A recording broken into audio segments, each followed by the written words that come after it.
মাশাআল্লাহ, আলহামদুলিল্লাহ। আরো এক মা বোন আল্লাহ এখানে দিয়েছিল ৬০ টাকা দান, খোদা তোমার রাহে দিল। দিল কি দিল না খোদা তুমি ভালো জানো, বেনামির দান খোদা তুমি কবুল করো। আমি দোয়া করি খোদা তাদের কারণ আল্লাহ তুমি তাকে দিয়ে সুখের জীবন। আমিন আমিন খোদা, আমিন আমিন। তোমাদের দোয়া কবুল করো রব্বুল আলামিন। আমিন আমিন সুম্মা আমিন। তো আল্লাহ দুটো সিফাত রয়েছে, ইয়া হান্নান ইয়া মান্নান।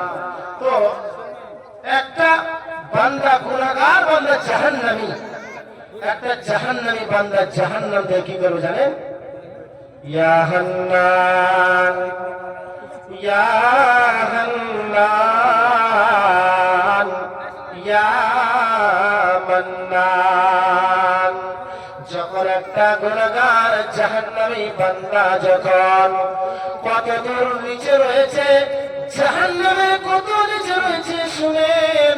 হেসে হাদিসের মধ্যে বলা হয়েছে যে জিবরাইল আমিনকে আল্লাহ রাব্বুল আলামিন বললেন, হে জিবরাইল আমিন যাও যাও, তাড়াতাড়ি করে যাও, আমার একটা বান্দা, সেই বান্দা জাহান্নামের ভিতর থেকে আমাকে ইয়া হান্নান ইয়া মান্নান বলে ডাক দেয়।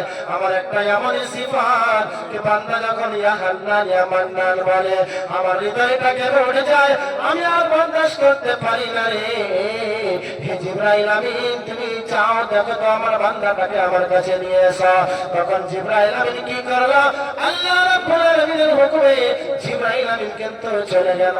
এবার যে জাহান্নামের গেটম্যানকে বলছে, ও গেটম্যান, হে গেটম্যান, তোমার এই গ্রাউন্ডের ভিতরে একটা বান্দা ইয়া হান্নান ইয়া মান্নান বলে ডাক দেয়, তুমি আল্লাহকে ডাক দেয়, তাকে নিয়ে দাও, আমি তাকে সেই মাবুদের কাছে নিয়ে যাব, সেই মাবুদের সন্তান কিন্তু সাক্ষাৎ করাবো। তখন মালিক বলছে, আমি জানি না কোথায় আছে, আমি বলতে পারবো না, শুধু আওয়াজটা কিন্তু কানে আসে। যখন ইয়া হান্নান বলে, যখন ইয়া মান্নান বলে, সে আওয়াজটা কিন্তু কানে শুনতে পায়, তাকে কিন্তু দেখতে পাওয়া যায় না। দেখতে কিন্তু পাবে, সেই এমনই জায়গাতে রয়েছে, দেখতে পাওয়া যায় না। বন্ধুরে আমার, সেই জাহান্নামী আবার জিবরাইল আমিন এসে বলছে, আল্লাহ 1000 বছর হয়ে গেছে, আল্লাহ তাকে কিন্তু ঢুঁড়ে পাওয়া যায় না। কোন জায়গাতে রয়েছে ঢুঁড়ে পাওয়া যায় না। জাহান্নামের চেরাদের ঢুঁড়ে দেওয়া হয়ে গেল, কিন্তু তাকে ঢুঁড়ে পাওয়া যায় না।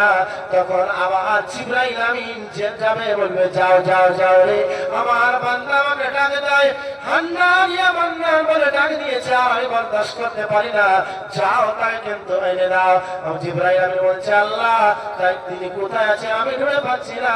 তখন আমার আল্লাহ বলবে, জিবরাইল, ও জিবরাইল, তুমি তাকে ঢুঁড়ে পাবে না। তুমি কেমন করে ঢুঁড়ে পাবে?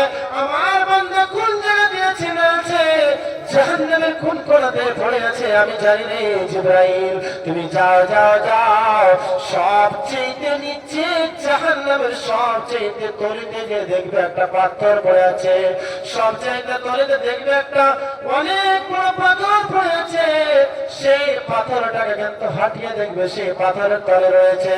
বান্দা বরদাস্ত করতে পারে না, সেই জায়গা থেকে শাস্তিকে বরদাস্ত করতে না পারার পর সে বান্দা আমাকে ইয়া হান্নান ইয়া মান্নান বলে ডাক দিয়েছে, যাও সেই জায়গা থেকে তার কিন্তু নিয়ে আসো।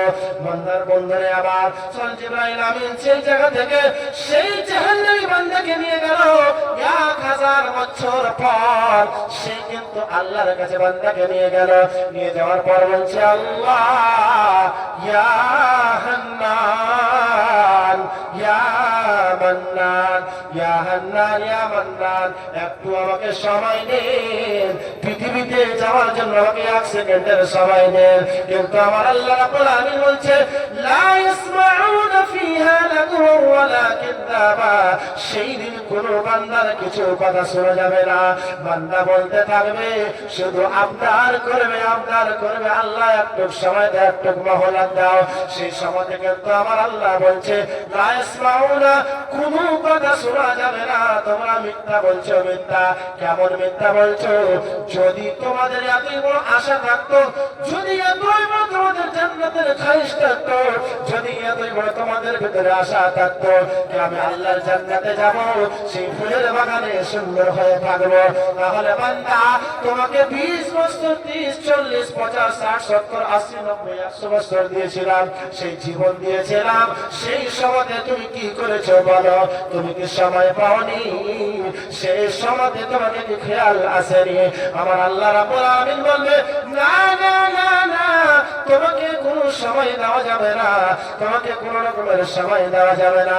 বাইরে আমার বন্ধুরে আমার, সেই জাহান্নাম কি জিনিস, সেই জাহান্নাম কেমন ভয়ানক জায়গা রয়েছে শুনে রাখেন। তাহলে শুনে, এই পৃথিবীর বুকে 70 গুণা আগুনকে যদি রেখে দেওয়া হয়, তাহলে সেই জাহান্নামের আগুন এই পৃথিবীর 70 গুণা বেশি আগুন হয়।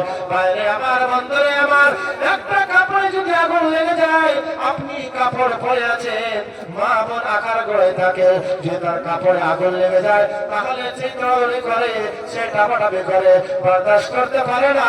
আহারে আগুন লেগে গেছে, বাড়ির ভিতরে আগুন লেগে গেছে, গ্রামে আগুন লেগেছে, দৌড়াও দৌড়াও দৌড়াও, ডোল নিয়ে বানিয়ে দৌড়াদৌড়ি করে, কিন্তু সে আগুনটাকে নিভানোর জন্য শুধু এই পৃথিবীর আগুন, এই পৃথিবীর আকার আগুন, লকড়ির আগুন আমরা বরদাস্ত করতে পারি না। কিন্তু আমার আল্লাহ সেই পৃথিবীর চাইতে 70 গুণ বেশি সেই জাহান্নামের ভিতরে আগুন, লাল টকটকে আগুন, সে বললার মতন আগুন, সে লাল হয়ে কিন্তু দগদগ করে জ্বলবে। ভাইরে আমার বন্ধুরে আমার, সেই জাহান্নামের বান্দা যখন গুনাহগার হবে, একটা জাহান্নামী বান্দাকে সেই জাহান্নামের ভিতরে ফেলে দেওয়া হবে। সেই জাহান্নামের ভিতরে ফেলে দেওয়ার পর আর যত রকমের শাস্তি রয়েছে, সমস্ত শাস্তিকে পুরা করার পর আমার আল্লাহ রাব্বুল আলামিন আখিরে যে একদিন কিন্তু তাকে জান্নাত দিবে। কেমন ভাবে জান্নাত দিবে? আমার আল্লাহ রাব্বুল আলামিন বলছে, ফামান ইয়ামাল মিসকালা যাররাতিন খায়রান ইয়ারা ওয়া মান ইয়ামাল মিসকালা যাররাতিন শাররান ইয়ারা। বান্দার কাছে যে একটা সরষের দানা, সরষের দানা কত বড় দানা হয় আপনারা জানেন? সরষের দানার মতন যদি তার দেখানো চুলের সামান্য নেকি থাকে, তাহলে আমার আল্লাহ রাব্বুল আলামিন বলছে তাকেও কিন্তু জান্নাত দেওয়া হবে।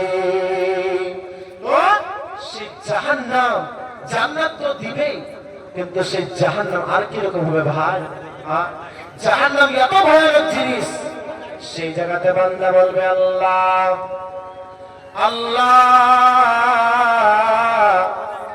অনেক খিদা লেগেছে, অনেক ভোগ লেগেছে, ভোগ। একটা সন্তানকে যখন ভোগ লেগে যায়, যখন তাকে ভুখা পেটে থাকে, তখন কান্না কাটা করে মায়ের দুধ পান করার জন্য। মা বুঝে নেয় আমার বান্দাকে ভোগ লেগেছে, আমার ছেলেকে ভোগ লেগেছে, সে আমার ছেলেকে খাবার লাগবে। তখন মা তাড়াতাড়ি করে তাকে সিনাতে জড়িয়ে দুধ পান করায়। কিন্তু ভাইরে আমার, বন্ধুরে আমার, সেই দিন হাসরের ময়দানে শাস্তি তো হবে হবে দূরের কথা, জাহান্নামে যাওয়ার পর বান্দা কিন্তু পান করার জন্য পানি চাইবে, খাওয়ার জন্য খাবার চাইবে, কিন্তু আমার আল্লাহ তাদের খোরাক কি রাখবে শোনেন। এখন পৃথিবীর মুখে বিরিয়ানি, মটন বিরিয়ানি, চিকেন বিরিয়ানি, ভাত, গোশ, পোলাও, কত রকমের জিনিস কিন্তু আমরা খাই, কিন্তু সেই দিন জাহান্নামের খানা কি হবে রে? সেই জাহান্নামের পচা খুন, সেই জাহান্নামের পিঠ, সেই জাহান্নামের পচা খুন পিঠ দ্বারা তার খোরাক হবে। যেমন একটা ফোট যদি বাড়িয়ে যায়, ফোটটা ফেলে যাওয়ার পর তাকে দাবলে পরে পিঠ বাড়ায়, সেই পুজ পুজ, পচা পুজ, সেই পুজটাকে দেখে মানুষ অনেক ঘৃণা করে, কিন্তু আমার